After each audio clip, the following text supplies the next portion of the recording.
Welcome. You're listening to The Best of Investing. I'm your host, Edward Brown. Our phone number is 888-912-1190. Use that number to answer the trivia questions for a 5-pack tanning certificate given away during the show. That certificate's not sponsored by the radio station, but by Tan Bella Tanning Salon with 2 locations in San Francisco and 1 in Marin. Today's trivia theme is miscellaneous trivia. Actually, you know what? It's music. I usually have miscellaneous, but this time it actually has to do with music. I do want to make a mention here for Pacific Private Money's new fund called Arrival. It's paying 10%, and it's backed by First Deeds of Trust, where they go ahead, fund the loan, and then they have an outside buyer ready to pick them up. So they put it on a nice little conveyor belt.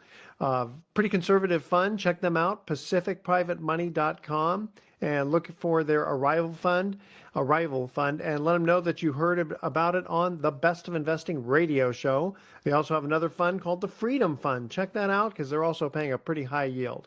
All right, today we do have a special guest, Gary Covert. And Gary's company is called Southwest Alternatives. The name of this episode of this show is Oil and Gas in 2025. This ought to be good. Gary is an entrepreneur with a strong focus on alternative assets drawn to their potential for generating passive cash flow and providing valuable tax benefits. Gary's journey into alternative assets began through his consulting business, where he gained insight into the inner workings of the oil and gas industry. This exposure sparked genuine interest, leading him to dive deeper into the oil and gas investments. As president of Southwest Alternatives, he has worked to help bridge the gap between private operators and investors interested in the financial benefits of oil and gas and other alternative assets. Hey, Gary, welcome to the Best of Investing. I am very happy to be here. Thank you, Edward. You're welcome. Now, this is very interesting because the last administration seemed to be not so keen on oil and gas, and this administration seems to be much more keen to it. What are your reactions to that? Yeah, I think it certainly is. And just prior to jumping on this call, I saw a headline in the newspaper or one of the trade magazines and the trade and oil and gas, and it's had something like oil or energy pragmatism is now settling in, something like that. But that those two words together, energy pragmatism. And I think just in general in our national debates these days, I think a lot of pragmatism is coming in, whether it's in law and order or different areas of politics, but definitely in the energy sector. So I think it's going to be a good thing for our country and for our industry. Yeah, well, that's the interesting thing is from a let's say a basic investor standpoint, one would think, should you invest in oil and gas if gas prices are going to go down, i.e., oil prices are going to go down? What would you say to that? Yeah, so there's the general idea is, well, you want to think about a couple things. One is that you're talking about oil prices and gas prices, and they are related but different products. And you can, in a particular well, you might have a high amount of liquid oil or you have a high amount of gas. So you can kind of, as an investor, diversify a little bit in terms of what kinds of assets you're in. But the other thing to think about is that we're going to need this, either of these products going forward. So somebody said it recently, I 100% agree, is that oil and gas is one of the most investable areas you can invest in, because one, it is something you know what you're going to sell, you know how much you're going to sell it for, and what you're selling for sure. So all those bases are kind of covered. So and we're going to need it. Yeah, definitely. All right, so we're going to go to our first trivia question. And as a reminder, Gary, if you know the answer, don't think yet, but think about this question. So we're talking music here. The band, Dr. Hook, and this was a band from the 1970s, I believe. What was the rest of the name of that band? Call 888-912-1190. The first caller with the correct answer wins that tanning certificate, which, by the way, is worth over $100. It's a nice little prize we're giving away. Don't touch that dial. The Best of Investing will be right back.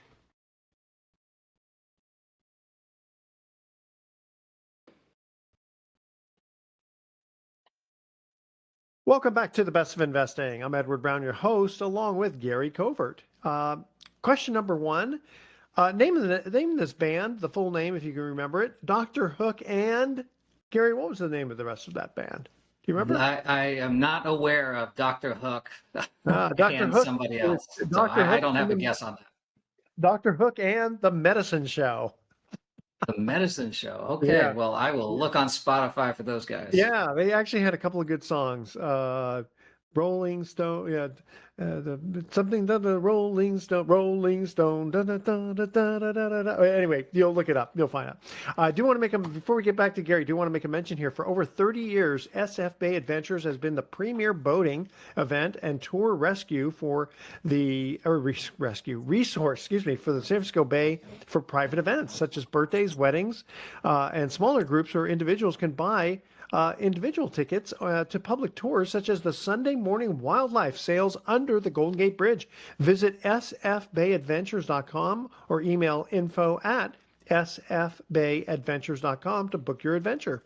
All right, so Gary, we are talking about oil and gas, and in the first segment you mentioned like when you hit an oil well, is it potentially both oil and gas that comes out, like liquid Yeah, gas? so it really depends on the geology that you're in, which just means the Okay. different kinds of rock formations that you're in. So I was just in the oil patch last week or earlier this week. So in South Texas, they've got a lot of gas wells. Nearly 90% gas will come out of those wells. And then I was in West Texas, near Midland, Texas, and a lot of those are, heavy oil, so liquid oil. But you could also find, yeah. So when you say an oil and gas well, they all have both, but depending on the profile, and sometimes you can get wells that are like 50-50, kind of close. So there's three products that come out of an oil and gas well: liquid oil, natural gas, and natural gas liquid. So that'd be your propane, butane, and things like that.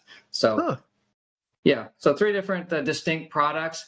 And back to your earlier question about the impact Yeah. of the administration on Yeah. the industry, one of the big things that has happened is that the great big thumb of the government has come off of our export market. And the export market is related to one of those three products, which is natural gas. So Yeah. natural gas can be condensed into liquefied natural gas, and there's a big export market for that. And there's been a lot of infrastructure being built out on our Gulf of America now. Is that where it is? Yeah. Yeah. On the Gulf of America or Mexico for the export market. So, that's natural gas has been trading in the low dollars, maybe 2 to 3. It's starting to inch up. I think it's around four as we speak today, but it has been as high as 8 or 9. So that's a very volatile commodity. Yeah. But I think that there's a lot of runway. A lot of other people are betting on it. They're betting billions of dollars in infrastructure, but that's going to be a good export market for us. So is Trump good or bad for that industry? So on the supply side, probably not good, because when you have constrained supply, then the prices go up. So he wants to drill, baby, drill, but people will drill to the extent that it makes economic sense to them. But let's just say there is some expanded production, then the prices may come down a little bit. But the fact that we can export more or tap into other kind of options as entrepreneurs, so as the environment for an entrepreneur or for business, I think is better. And then maybe not so many erroneous things from the EPA. So yeah, because in that sense, it's probably better. Yeah, because at some point, if the price drops too low, it doesn't make sense for you guys to pay workers to get the oil out of the ground, right? 100%. But that band, I mean, even like the big guys, their lifting costs, what they say the cost to extract a barrel of oil is probably $30, let's say. Wow, that's expensive. So that's they've got room. They've got room. So if price of oil today is 70, they're good making money at 50. And then little guys like me or the operators that I work with, depending on the kind of well, I mean, your lifting cost can be, even lower than that. So. Wow, because I think I remember when oil was like $9 a barrel back in after the crash in the early '80s, and I'm thinking, Well, I mean, I know wages were lower, and probably less Well, regulation. everything's gone up for everybody. So Yeah. when you're drilling an oil and gas well, the typical structure is about a mile down or more, and Okay. then a mile left or right. So a mile, they're even making 3 mile laterals. So they'll go a mile down and then they'll go 3 miles out into the distance horizontally Is that is underground. that is that what they call fracking? So No. fracking is just stimulating, as fracking is associated with shale. So shale is tight Oh, oil. So that just means that you've got oil in small little pockets, but it's not very, it's porous, but not permeable.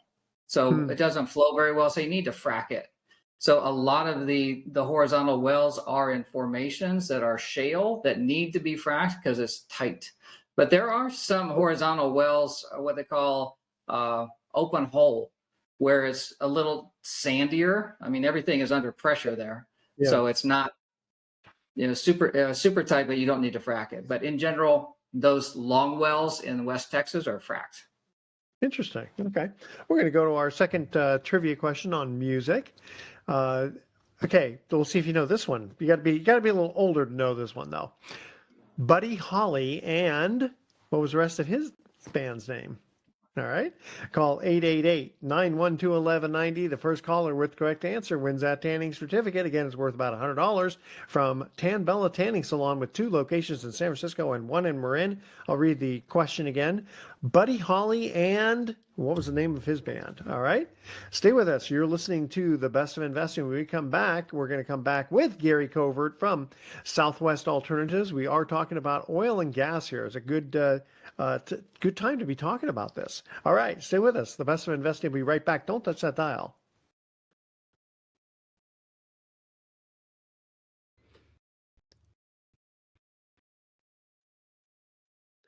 Welcome back to The Best of Investing. One more time, I'm Edward Brown, your host, along with my special guest, Gary Covert, and our second trivia question, Buddy Holly, and what was the name of his band?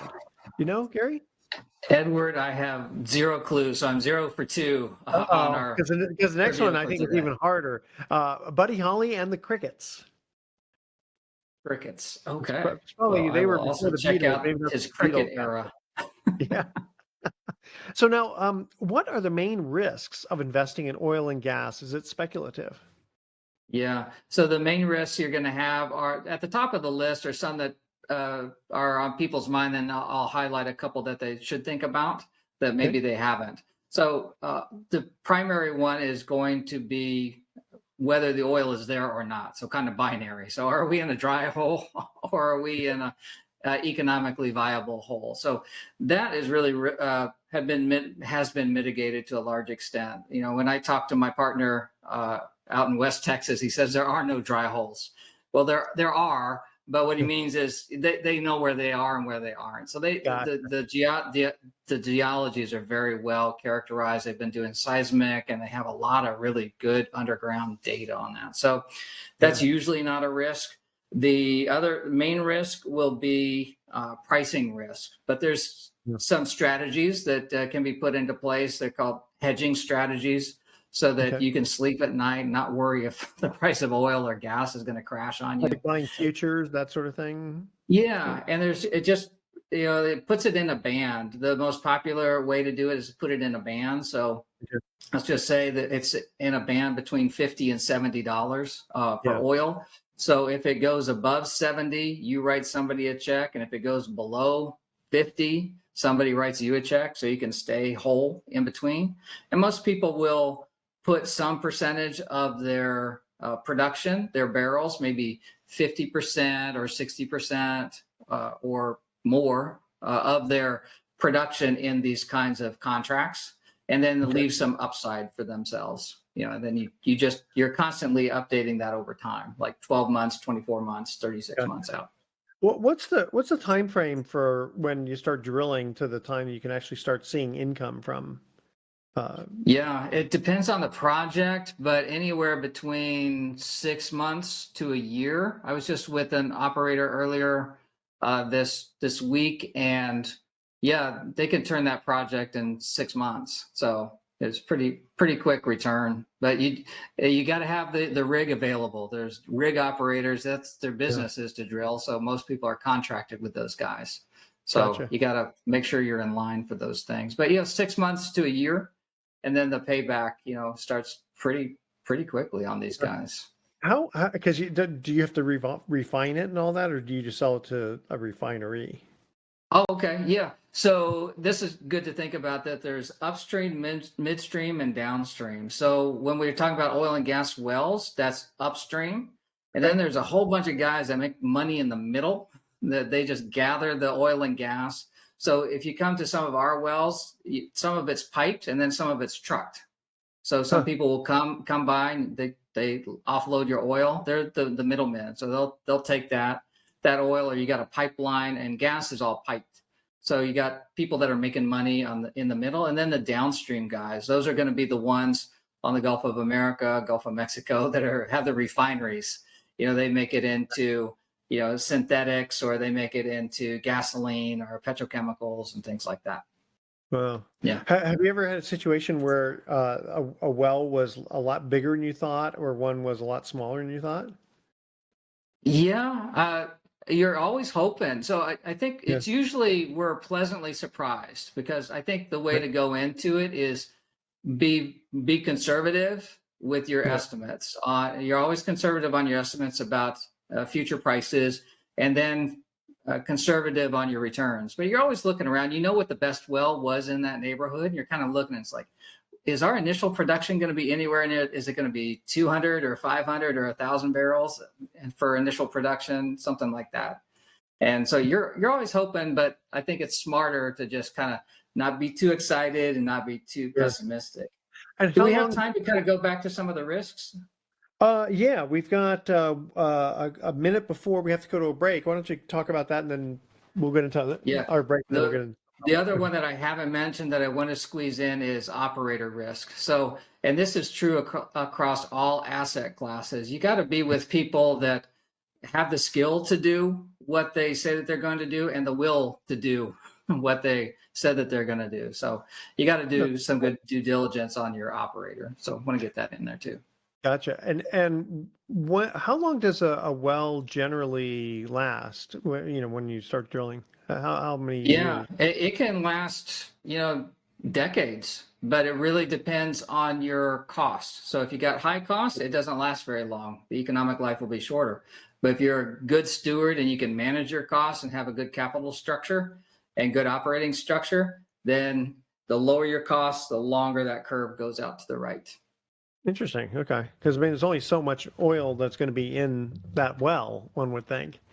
And so it kind of, it's not a eternity type of situation of how much, because at some point it's going to get too expensive probably to keep drilling. That's true. That's why they call it the economic life of the well. Okay.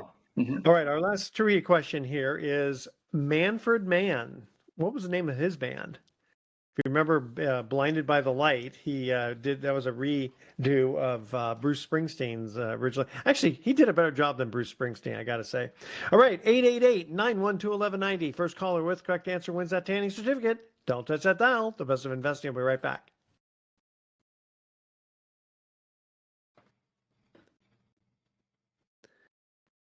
Welcome back to The Best of Investing. Edward Brown here along with Gary Covert. Our third trivia question, Manfred Mann. What was the name of his band? Any idea? I am hanging my head in shame. Can we get a new category, maybe like hair bands from the 80s? Yeah, no, he was actually from the 70s though, but Manfred Mann's Earth Band. Kind of a weird name. I know. It's kind of strange questions this week. I'm sorry, audience, for that. Let's see. So before we go to our next questions, because there are ways that people, if the audience is interested in getting a hold of you to ask more questions about what you do and just oil and gas, how would they get a hold of you, Gary? Yeah, our website is southwestalts.com, and people can reach out to me at gary@southwestalts.com. And yeah, I'm always happy to jump on a call. On our website, we also have a place for people to sign up for our investor club, so they can get information about new things that we have coming out, and a lot of education. We're really on an education mission because so many people, still don't understand about oil and gas, even though they Yeah. use it every day. And, if you're wearing anything polyester, you wear it. Yeah, that's right. Well, what are some of the misconceptions that people have about the oil and gas industry? Yeah, I think one of the big ones is that it's just for the big guys, Hmm. and that you can only participate. The safe way is to participate through stocks. If Hmm. you want to make money in oil and gas, just buy Exxon. Well, the problem with that is that you still have the same stock market risk with Yeah. Exxon as you do with Microsoft and Nvidia and everything else. So I think that it's a lot more stable than people realize. So if you're, like we talked about, managing some of the risks, that make sure you're with a good operator, has good cost controls, make sure they've got a good track record, know what they're doing, you feel comfortable with them, and that they're doing the things that need to be done in order to manage risk financially. So on the pricing risk, it's a pretty straightforward operation. They know where the oil is. They know how much it's going to produce. They know what the price is going to be. They know what their lifting costs are going to be. You're going to hit your pro forma. It's pretty straightforward.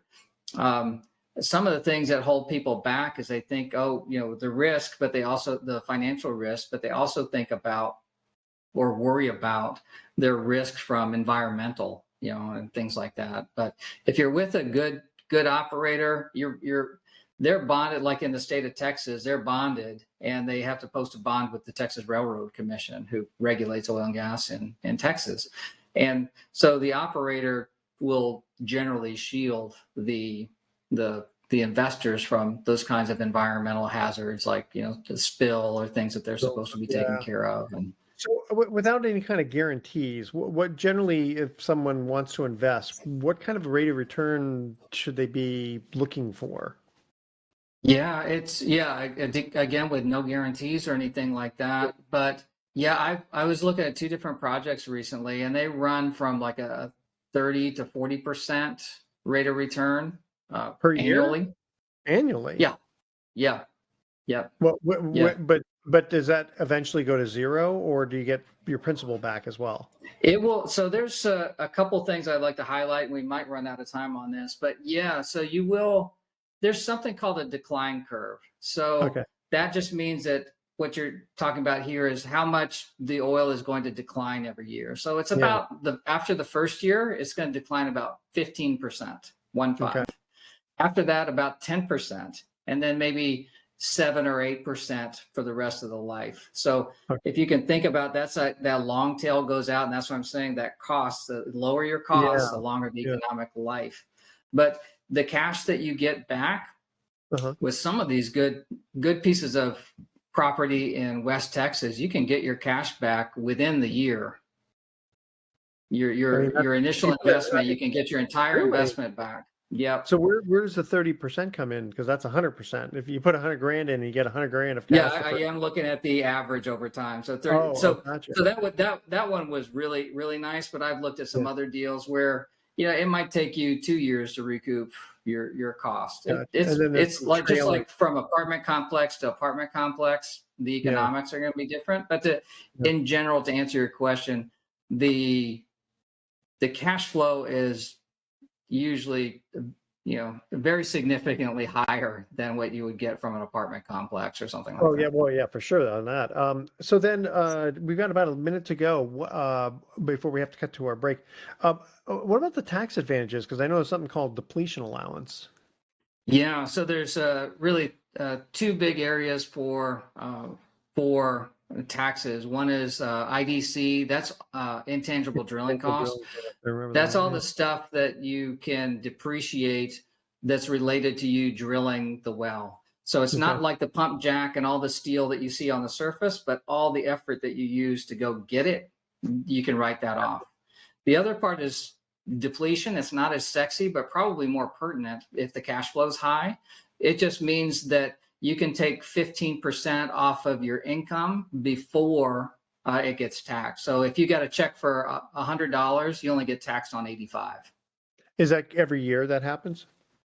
Yep. Yeah, you can do that because they're recognizing in the tax code that you do have that depletion. You know, that curve we keep Yeah, talking about of every gotcha. year. So the IRS figures, okay, well, maybe it's less than that, but we'll give you Yeah, 15% because it's sort of like depletion. depreciation, but because your asset eventually is going to be worthless at the very, very end. You know, because you theoretically What or do we have time for just a quick nuance here? I got about 30 seconds. Go ahead. Okay. Well, yeah, there usually is more meat on the bone over time, but it requires reinvestment. There's like three different stages: Huh. primary, secondary, and tertiary recovery for a lot of formations. So, yeah, you can get your initial recovery, but usually there's still meat on the bone, but that usually requires some more capital and engineering. Gotcha. All right, audience, stay with us. You're listening to the best of investing. Don't touch that dial. We're going to be right back with some closing comments.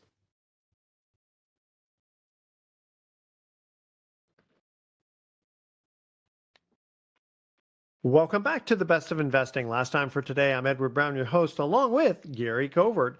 No trivia question, but Gary, why would someone want to get into oil and gas now? Yeah, I think there's a lot of tailwinds for this particular asset category. The one reason is because there's been chronic underinvestment in oil and gas for the last 3, 5 years. You know, you can look Yeah. at the charts, the amount of private capital that's been going in there, and banks have been pulling back. So there's Yeah. really some chronic underinvestment. With chronic underinvestment, you know, and it takes time to ramp these things back up. There's this expectation that they can put price pressure in a positive way going up. So that's one reason. The other reason is, you know, you had a lot of music trivia about the 70s. Yeah. So I feel like our economy in some ways is picking up some of the old words from the 70s, like we're hearing the word stagflation and things like Ah, that. So, yeah, I think savvy investors are looking for inflation hedges, things that real assets that have predictable returns that are uncorrelated with the stock market. yeah. So stock market's great. It's made a lot of millionaires, but you know, do we want to have all of our eggs in that particular basket? Maybe not. Maybe And not. it's nice to have some things that are predictable, like you're a notes expert. So being able to have things that are predictable and understandable and have nothing to do with wars abroad, or, you know, we just know that we're going to need it and it's consistent. And so I think we should be looking for cash flow and looking for inflation hedges. And I think this really fits the bill along with a lot of other alternative assets. I think it's an important one to look at and get educated on. Yeah. Yeah. Like you said, it's not correlated with the stock market, and it still seems like no matter what they do with solar, wind, and all that other kind of stuff, we're still going to need oil for quite a while, and there is quite a bit It's of it. But go ahead. it really is, and I think we have done nothing but whet our appetite for energy. So think Yeah. about how people utilize their computer screens these days. So it used to be the big advance was, oh, I'll just Google it. So that was one little line, and you type in 5 words of what you're searching for. Yeah. Today, people are using ChatGPT or Grok or something like that, and they're Yeah. using all these different prompts to do a ton of work that's off their computer. That's moving. Think about how many Mm. electrons moved by your Google search versus how many electrons had to move based on your AI query or prompt, I don't and know. how much work had to I still go. have a dial. I still have a dial-up modem. So what can I say? Oh, No, okay. I'm just. Well, maybe somebody else is out there, cheating on their term paper or something like that. Yeah, well, I still use an abacus. That's how far I. Yeah. That's even before the slide So rule. Yeah, yeah. I Go ahead. say that in the sense that I think AI is really driving a lot of the new energy demand. And I'm here in Phoenix, and our neighborhood is getting covered up with data centers. And you Huh. read in the paper that data centers are co-locating with gas lines, they're co-locating with nuclear. Huh. You know, they're trying to find. I think there's Microsoft signed a contract for a 3 Mile Island. They're trying to get that thing Oh, restarted. wow, 1979. I So remember that. Yeah. all sorts of things, Yeah. what's old is new again. But people need more energy. I think last year Yeah. I think last year, data centers accounted for maybe 4 or 5% of U.S. consumption. And I think even in the next couple of years, 1 or 2 years, it's going to be 9 or 10%. The Wow. That's a projections huge are difference. high. Well, Gary Covert, thank you so much for joining us and educating us on oil and gas. And here's our thoughts for the day. So when people tell me you're going to regret that in the morning, I sleep until noon because I'm a problem solver. And just remember, a diamond is just a lump of coal that did well under pressure. Good stuff.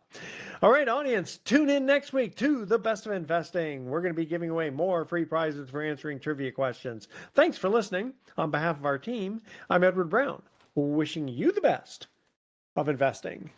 So long.